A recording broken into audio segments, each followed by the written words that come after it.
कैसे हैं? आपका अपना यूट्यूब चैनल स्टडी पॉइंट में स्वागत है। आई होप सभी स्टूडेंट्स अच्छे होंगे और सभी की तैयारी बहुत ज़ोरों शोरों से चल रही होगी। तो डियर स्टूडेंट्स, आज हम लेकर आए हैं टॉप 30 क्वेश्चन। ठीक है, उसमें हिंदी स्पेशल और जीके स्पेशल रहने वाली है आप लोगों के लिए। तो हमारे चैनल के साथ जुड़े रहिए और पूरे के पूरे क्वेश्चन देखिएगा। तो करते हैं, आज का पहला क्वेश्चन है भारतीय राष्ट्रीय अभिलेखागार की स्थापना निम्नलिखित में से किस वर्ष की गई थी? ऑप्शन 1956, 1951, 1876 या 1891। बताइए इनमें से कौन सा ऑप्शन होगा?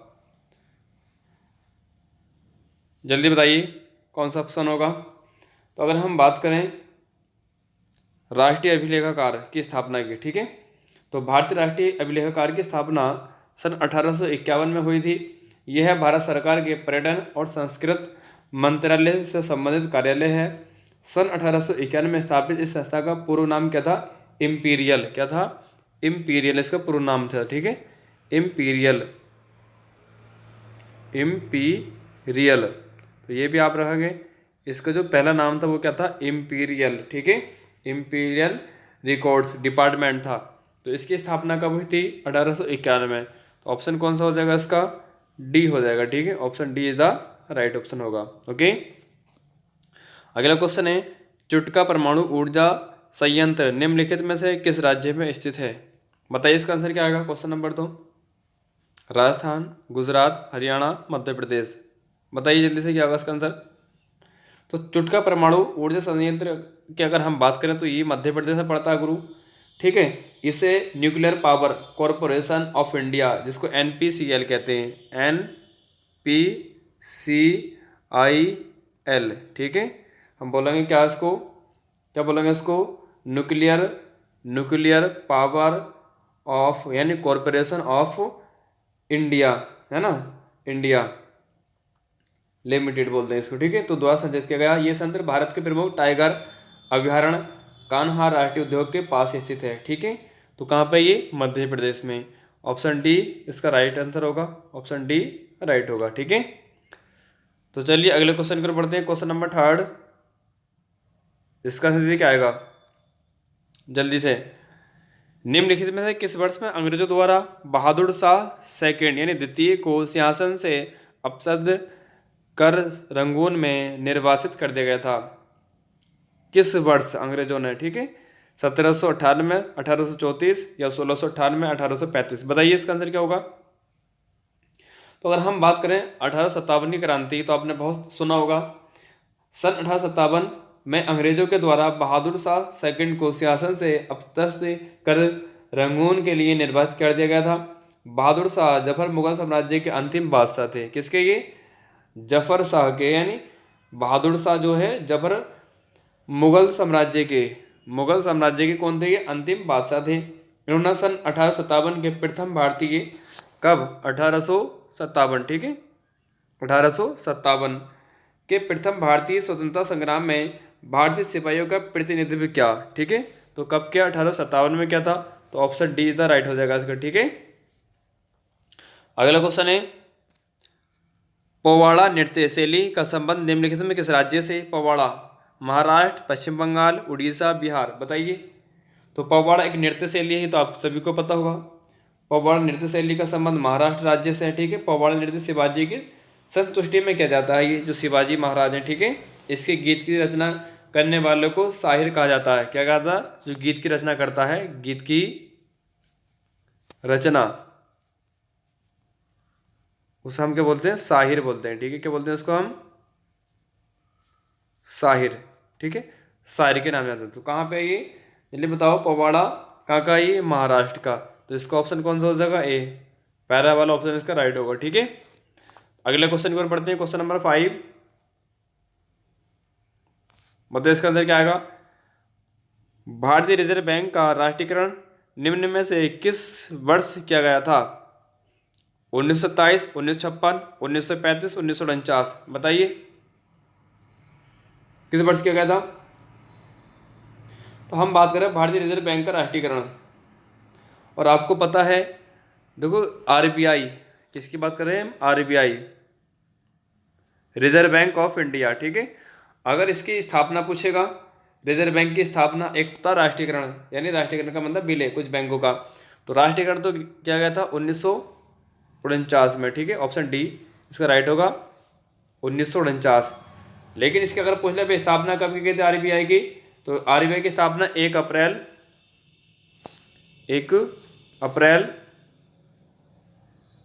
1935 में की गई थी, ठीक है। 1 अप्रैल 1935 में की गई थी। कहाँ पे इसका मुख्यालय कहाँ पे है, तो इसका मुख्यालय जो हेडक्वार्टर वो कहाँ पे है, हेडक्वार्टर कहाँ पे है इसका, मुंबई में। कहाँ पे है, मुंबई, ठीक है। तो इसका आंसर हो जाएगा आपका 1949, क्योंकि 1949 में इसका राष्ट्रीयकरण किया गया था, ठीक है। और 1935 में इसकी स्थापना की गई थी 1 अप्रैल को ही आरबीआई रिजर्व भारतीय रिजर्व बैंक दिवस मनाया जाता है, ठीक है। तो क्वेश्चन नंबर 6, इनमें से कौन सी बीमारी कटक के कारण पैदा होती है, बताओ। पोलियो, चेचक, अतिसार, दाद। तो दाद बीमारी है जो कब्ज के कारण होती है। तो दाद एक संक्रमण रोग है जिसमें त्वचा पर लाल चकत्ते हो जाते हैं। गंजापन, दमा, खाज आदि कब्ज से होने वाली बीमारियां हैं। कौन कौन सी, गंजा, जो गंजेपन होते हैं, ठीक है, गंजापन, दमा की बीमारी होती है इससे, कौन सी, दमा की बीमारी होती है, और खाज, जिसको आप कहते हैं ना खाज हो गई, खुजली हो गई, खाज, ठीक है। तो ये सब कमक से होती है। तो त्वचा पे जो शरीर, जो आपका त्वचा होता है, जो फेस होता है, उस पर लाल से चकच्चे पड़ जाते हैं, वो इसी के कारण होती है, किसके, दाद के कारण होती है, ठीक है। दाद बीमारी कवक के कारण होती है। तो पूछा कौन सी कवक के कारण होती है, कटक नहीं है, कवक है यहाँ पे, क्या होना चाहिए, कवक, ये कवक है। तो अब मिस्टेक हो गई यहाँ पे, ठीक है। तो ऑप्शन डी इसका राइट होगा, ठीक है। ऑप्शन डी क्या होगा इसका राइट होगा, ये वाला डी। चलिए अगले क्वेश्चन पर पढ़ते हैं, क्वेश्चन नंबर 7। इसका आंसर क्या आएगा जल्दी से। भारत के संविधान के निम्नलिखित में से कौन सा अनुच्छेद भारत के नियंत्रक और महालेखा परीक्षक के कर्तव्य शक्तियों से संबंधित है।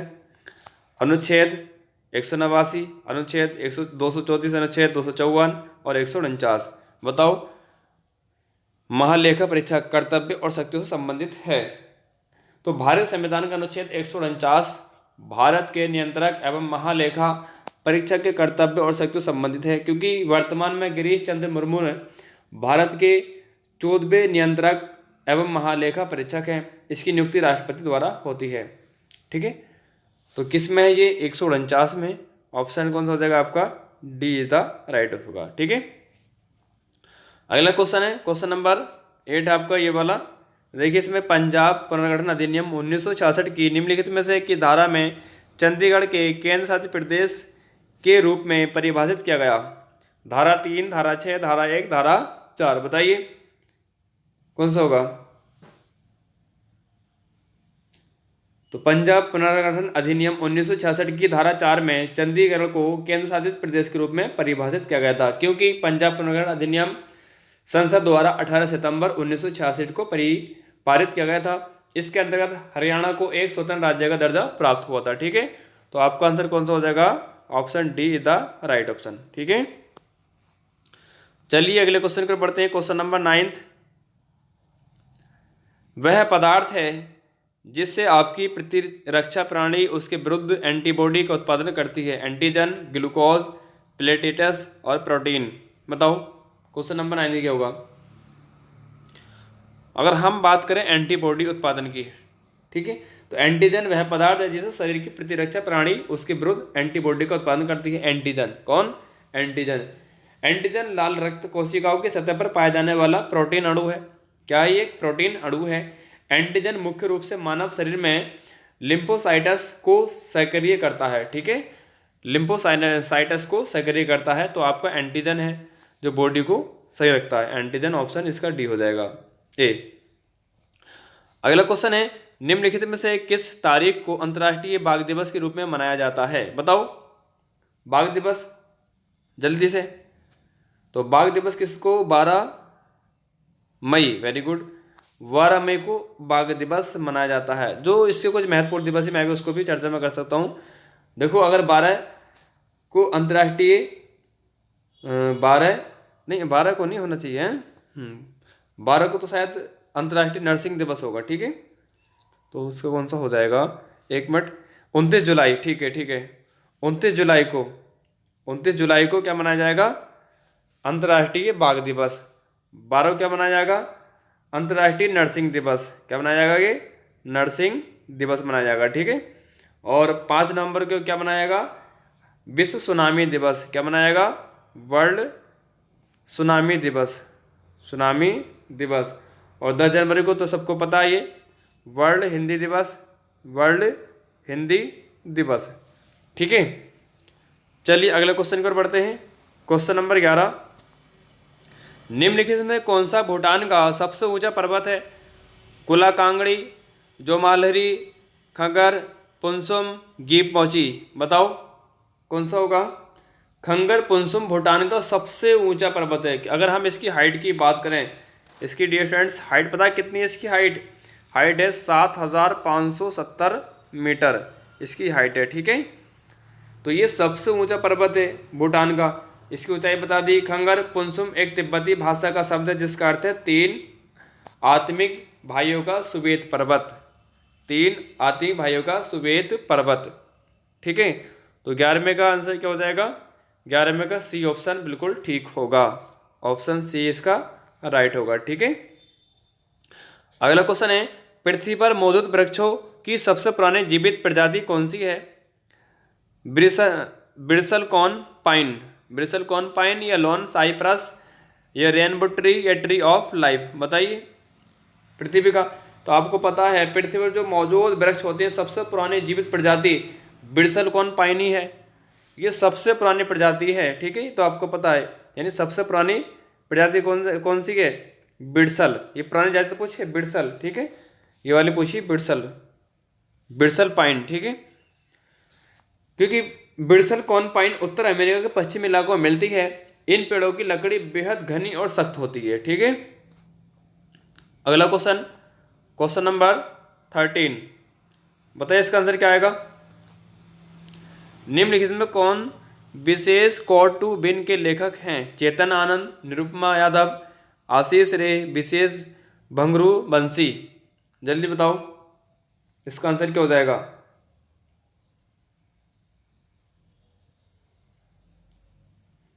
तो अगर हम बात करें विशेष की बात करें, विशेष कोटू बिन निरुपमा यादव द्वारा रचित है। ये निरुपमा यादव द्वारा ये रचित है, ये ठीक है। भारत के सबसे युवा ये बास्केटबॉल भी रहे हैं, ये है ना। ब्रह्मकुमारी जीवन पर आधारित है। ये पुस्तक का उद्देश्य है खेल जगत में क्रिकेट की तरह अन्य भारतीय खेलों पर अधिक ध्यान केंद्रित करना। तो निरुपमा यादव इसका ऑप्शन बी बिल्कुल ठीक हो जाएगा, ठीक है डियर फ्रेंड्स। अगला क्वेश्चन है क्वेश्चन नंबर 14, इसका आंसर दीजिए क्या आएगा? बिछोला झील निम्नलिखित में से किस राज्य में स्थित है? महाराष्ट्र, सिक्किम, मणिपुर, राजस्थान। जल्दी बताओ बिछोला झील। तो आपने बहुत सुना, ये चर्चा में रहता है बिछोला झील। तो बिछोला झील राजस्थान में स्थित है। इस झील का निर्माण कब हुआ था? 14वीं सदी में। कब हुआ था ये? 14वीं सदी में हुआ था, ठीक है। अंत में राणा लाग के शासनकाल में एक बंजारे ने करवाया था। किसने करवाया था इसका निर्माण? बंजारे ने। तो कहाँ पर हुआ था? राजस्थान में होता है। इसका ऑप्शन कौन सा हो जाएगा? डी इज द राइट होगा, ठीक है। अगला क्वेश्चन, काफुली निम्नलिखित में किस राज्य का एक स्वादिष्ट व्यंजन है? उत्तराखंड, सिक्किम, पंजाब, असम। बताओ काफुली।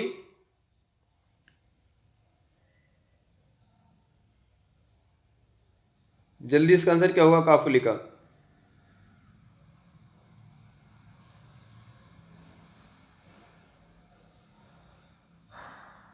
काफुली उत्तराखंड का एक स्वादिष्ट व्यंजन है। यह पद्यतार साग जैसे पालक मेथी के पत्तों से तैयार किया जाता है, ठीक है। तो उत्तराखंड का है, ऑप्शन इसका डी होगा, बिल्कुल राइट होगा। अगला क्वेश्चन है क्वेश्चन नंबर इसका आएगा 16। जल्दी बताओ इसका आंसर क्या आएगा? क्वेश्चन नंबर 16 का इसका आंसर दो जल्दी से, क्या आएगा? भारत की प्रथम महिला कमांडो प्रशिक्षक निम्नलिखित में से कौन थी? दमयंती बेसरा, अवनी चतुर्वेदी, डॉक्टर सीमा राव, रानी रामपाल। बताओ कौन थी? अगर हम बात करें भारत की प्रथम महिला कमांडो की, तो भारतीय विश्वविद्यालय उद्योग की स्थापना, यानी भारत प्रथम महिला पूछ रहा ना ये, तो प्रथम महिला तो कौन थी? कमांडो डॉक्टर सीमा राव थी। इन्हें 2019 में 19 में भारत के राष्ट्रपति द्वारा नारी शक्ति पुरस्कार सम्मानित किया गया। नारी शक्ति पुरस्कार से सम्मानित किया गया था। ठीक है, कब किया गया था? 2019 में किया गया था। किसको किसको किया गया था? डॉक्टर सीमा राव। तो ऑप्शन कौन सा हो जाएगा? सीधा राइट। ठीक है, अगला क्वेश्चन है क्वेश्चन नंबर 17। 1774 में सर्वोच्च न्यायालय को किस शहर में फोर्ट विलियम सीट्स न्यायालय के रूप में स्थापित किया गया? दिल्ली, मुंबई, शिमला, कोलकाता। बताओ। तो आपको पता है 1773 रेगुलेट के द्वारा 1774 में सर्वोच्च न्यायालय को कलकत्ता में फोर्ट विलियम में शीर्ष न्यायालय के रूप में स्थापित किया गया। इस सर्वोच्च न्यायालय के मुख्य न्यायाधीश सर एलिजा एम फेथे तथा जेम्पर्स हाइड लिमेंटसड अन्य न्यायाधीश थे इनके। ठीक है, तो आपको कौन सा हो जाएगा ये? बताओ ऑप्शन इसका। कहाँ पे क्या कहता है ये? जल्दी इसका आंसर दो। Calcutta. Very good, option D right होगा। चलिए अगले क्वेश्चन पर बढ़ते हैं। अब देखिए यहाँ से हिंदी चालू हो गई। डियर फ्रेंड्स, यहाँ से हिंदी चालू हो गई है आपकी। ठीक है, तो दिव्या वाक्यांश, ये दिए गए वाक्यांश के लिए एक शब्द दीजिए जिसका कोई आधार ना हो, जो निराधार हो। तो डियर स्टूडेंट्स, अगर आपको वीडियो पसंद आ रही हो तो वीडियो को लाइक कीजिए, और अच्छा लगा वीडियो तो वीडियो पर कमेंट करके ज़रूर बताइएगा वीडियो आपके पसंद आया कि नहीं। अगर आया हो तो और हम अच्छे अच्छे कंटेंट आपको प्रोवाइड कराएंगे। डियर फ्रेंड्स, वीडियो को लाइक करने से क्या होता है, जो भी हम नोटिफिकेशन डालेंगे वो वीडियो का नोटिफिकेशन सबसे पहले आपके पास पहुंच जाएगा। ठीक है, तो हमारे चैनल के साथ जुड़ने के लिए बस वीडियो को लाइक कर लें और कमेंट जरूर दे दें इसको। ठीक है, तो दिए गए वाक्यांश के लिए एक शब्द दीजिए जिसका कोई आधार ना हो। मूसलाधार, मूलाधार, साधार, निराधार। बताओ इस क्वेश्चन का आंसर क्या होगा? अच्छा, निराधार। Very good. आधार का आधार ना हो तो उसका निराधार। मूसलाधार, मूलाधार, साधार, निराधार, इसका कोई अर्थ नहीं होगा। ठीक है, तो ऑप्शन कौन सा हो जाएगा इसका? डी बिल्कुल राइट होगा। अगला क्वेश्चन, सही बर्तनी वाले शब्द का चयन करें। माखन चोर, माखन चोर, माखन चोर और माखन चोर, सब सुनने में एक से लग रहे होंगे। बताओ इसमें कौन सा होगा? गुड, इसमें क्वेश्चन का ऑप्शन माखन चोर। Very good, option D is the right होगा। चलिए अगले क्वेश्चन पर बढ़ते हैं। Question number 20। निम्नलिखित में से उस विकल्प का चयन करें जो हरी झंडी दिखाना मुहावरे का अर्थ होता है। जल्दी बताओ। हरी झंडी दिखाना हरियाली होने का संकेत होना, यह हरियाली दे रखा है। पीछे चलने का संकेत या आगे बढ़ने का या पीछे हटने का। तो आपको डिफरेंस पता होगा, हरी झंडी का मतलब होता है किस चीज़ को रवानगी करना, यानी आगे की ओर बढ़ना। ठीक है, तो ऑप्शन सी इसका बिल्कुल राइट हो जाएगा। चलिए अगले क्वेश्चन पर बढ़ते हैं। क्वेश्चन नंबर 21, इसका आंसर दीजिए क्या आएगा? दिए गए वाक्य में रेखांकित खंड को प्रतिस्थापित करने के लिए उपयुक्त विकल्प का चयन करें। वह पिछले वर्ष हरिद्वार गया था। आगामी, गत, भावी, गया। बताओ पिछले की जगह क्या आ सकता है यहाँ पे, ये बताना है आपको, जो रेखांकित कर दिया गया है। आगामी वर्ष हरिद्वार गया था। ओके, तो ऑप्शन इसका ए हो जाएगा, बिल्कुल राइट होगा ए ऑप्शन। ठीक है, अगला क्वेश्चन है, दिए गए शब्द का विलोम शब्द चुने। निशा, निशा का विलोम बताओ क्या आएगा? जल्दी से फटाफट निशा का विलोम बताइए फ्रेंड्स क्या होगा? देखो निशा का विलोम कौन कौन से होते हैं। एक तो आपका क्या होता है? दिवा। क्या होता है? दिवा।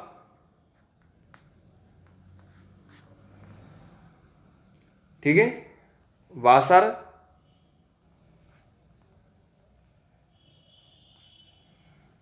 दिन, दिवस,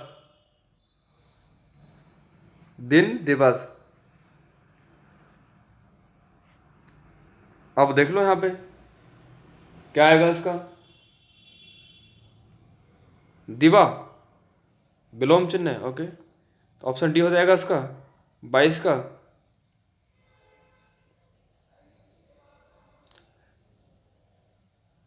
विलोम चुनना है निशा, ये तो इसके पर्यायवाची हो गए। ठीक है, तो इसका क्या आएगा? दवा। Option C. 22 का कौन सा होगा? सी ऑप्शन बिल्कुल राइट होगा। ठीक है, अगला क्वेश्चन, निम्नलिखित में से उसे विकल्प का चयन करें जो त्रिशंकु होना मुहावरे का अर्थ व्यक्त करता है। आधार में लटकना, लटकाना, सब जगह रहने वाला, इधर उधर होना या संकालू होना। बताइए 23 क्वेश्चन का आंसर क्या आएगा? आधार में या अधर में? ये अधर होगा, अधर में लटकाना। ठीक है, यानी बीचों बीच में जिसको हम लटका दें उसको हम अधर बोलते हैं। ठीक है, तो ऑप्शन ए इसका बिल्कुल राइट होगा। अब देखिए ये जो अगला क्वेश्चन आया, थोड़ा इसमें पढ़ने में आपको कन्फ्यूजन सा लगेगा और क्वेश्चन थोड़ा लेंदी भी है। 24 से 29 तक इसी क्वेश्चन पर आधारित है ये। निम्नलिखित गद्यांश के स्थानों की पूर्ति गद्यांश के नीचे दिए गए प्रश्नों के अनुसार दीजिए। प्रदूषण आज के समय का सबसे बड़ा प्रदूषण, यानी बताओ क्या आएगा इसमें सबसे बड़ा? क्या होगा? वरदान, कर्तव्य, अभिशाप या सफलता? बताओ क्या आएगा? क्या आएगा? अभिशाप। ठीक है, क्या आएगा? अभिशाप होगा इसका, जो क्वेश्चन का अंदर आएगा अभिशाप, ऑप्शन सी हो जाएगा इसमें। ठीक है, अगला, प्रदूषण के बढ़ने से धरती पर बहुत सी क्या होती है? बहुत सी, जल्दी बताओ फटाफट, क्या होती है? बहुत सी कथाएं, घटनाएं, उम्मीदें, क्या होती है?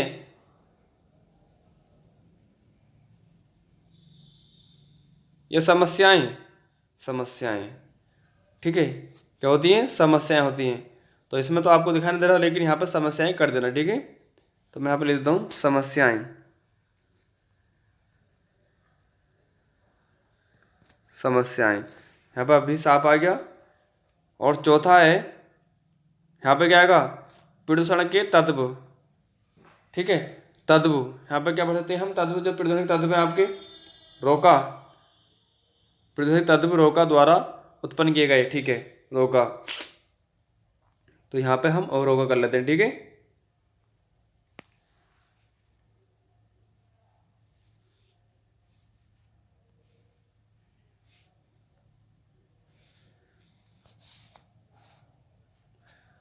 डिस्टेंस।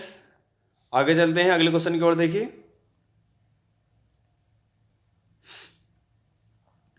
यहाँ से क्वेश्चन नंबर 29, दिए गए शब्दों के पर्यायवाची शब्दों का चयन करें। व्यवधान, बाधा, प्रति, भ्रमण और मिलन। बताओ पर्यायवाची शब्द सुनने इसके क्या सकता है?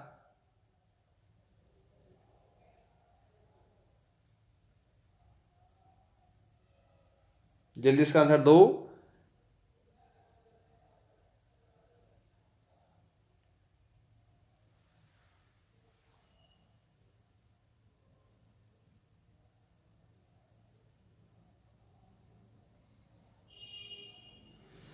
कौन सा होगा 29 का?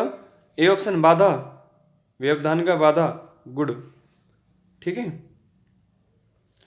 अगला, रिक्त स्थान को भरने के लिए उपयुक्त शब्द का चयन करें। पुस्तक, पन्ना, फट गया, व्याकरण फट गया, रंग, अक्षर। बताओ क्या होगा? तो 30 का तो आपको दिखाई दे रहा है, वैसे भी पन्ना फट गया। ठीक है, ये तो बहुत आसान है। अगला क्वेश्चन 31, आज का लास्ट क्वेश्चन, दिए गए वाक्य का वह भाग ज्ञात करें जिसमें कोई त्रुटि है। समूह के लोगों की आपसी मेल मिलाप और तौर तरीकों का जटिल स्वरूप ही समाज है। जटिल स्वरूप, जटिल स्वरूप, या समूह के लोगों का, या आपसी, या समाज है। ठीक है, ये चार हैं। इसका आंसर बताओ कौन सा होगा, जल्दी से फटाफट। तो जी फ्रेंड्स, अगर वीडियो पसंद आए तो वीडियो को जरूर लाइक करिएगा, और अगर चैनल पर मेरे न्यू हैं तो चैनल को सब्सक्राइब कर लीजिएगा, और इस क्वेश्चन का आंसर कमेंट में दीजिएगा। ठीक है, तो आज के लिए फ्रेंड्स इतना ही काफ़ी है। ठीक है, तो चलिए मिलते हैं अगली वीडियो के साथ। ओके।